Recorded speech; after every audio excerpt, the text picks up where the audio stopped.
Всем привет! Меня зовут Саша Посаженников, и я вам расскажу про ключевой проект «Пиццерия на века».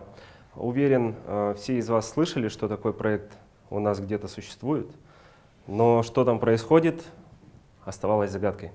Вот я вам расскажу, что происходит в проекте. Летом этого года на съезде мы объявили о старте проекта «Пиццерия на века» и взяли обязательство сделать так, чтобы каждая пиццерия, которая будет построена в сети, служила не менее 10 лет. Я имею некий опыт работы в сетевых фастфудовских компаниях, и когда я пришел, я увидел много решений, которые не реализованы, которые просто бери и делай, которые могут помочь сохранить пиццерию и так далее.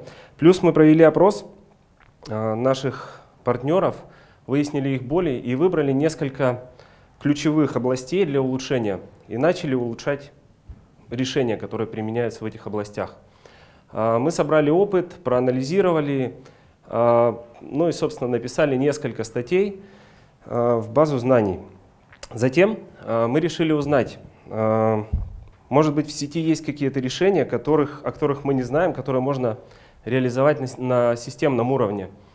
Спросили наших франчайзи, они указали нам худшие и лучшие пиццерии, и мы поехали в тур по нашим пиццериям.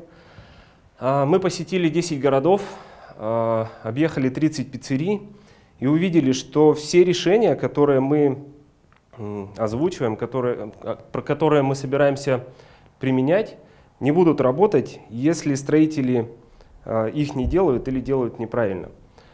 Мы поняли, что все, что мы пытались сделать, это прилепить пластырь, лечить симптом. Но всем известно, что лечить симптомы это плохо, пластырь рано или поздно отваливается.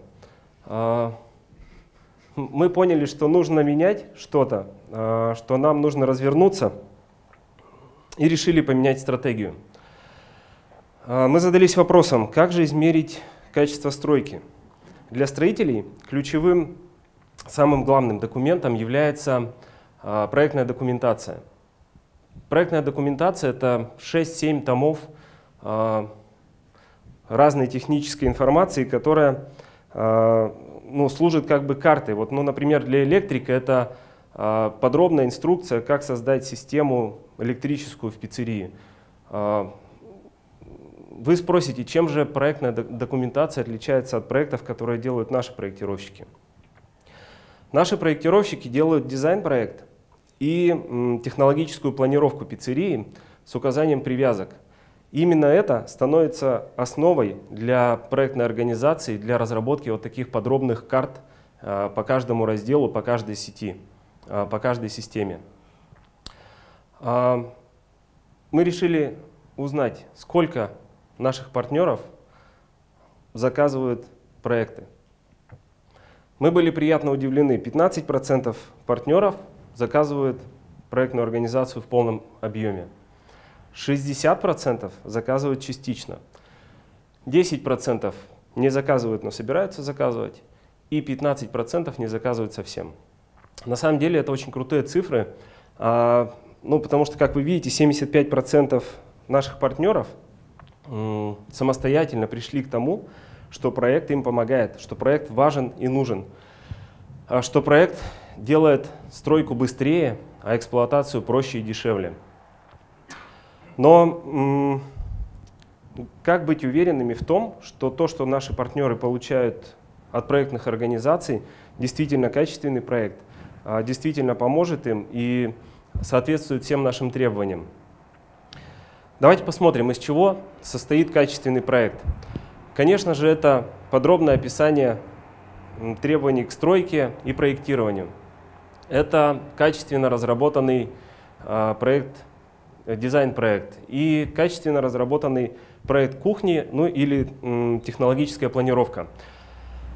Только вот благодаря этим трем составляющим мы можем получить качественную проектную документацию. Сейчас у нас есть огромная экспертиза вот в этих двух областях, в дизайн-проекте и в технологической планировке, но у нас есть недостающее звено, которое мы взяли в работу. мы начали описывать наши требования и стандарты. Мы назвали это Roombook, чтобы не возникало путаницы с брендбуком, который у нас уже есть.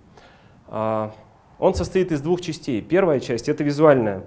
Визуальная часть состоит из концепции дизайна, требований к оформлению фасада, интерьера, требований к мебели, к ее расстановке, требования к качеству и размещению света, музыки, ну и вообще всего, что касается атмосферы в пиццерии и восприятия бренда в целом. Чтобы собрать эту часть, мы переработали все замечания ко всем дизайн-проектам, которые были когда-либо в сети. Собрали в одно место, описали отдельные узлы и элементы, сделали чертежи на них и описали требования, как это сделать строителям. Вторая часть Roombook — это инженерная часть.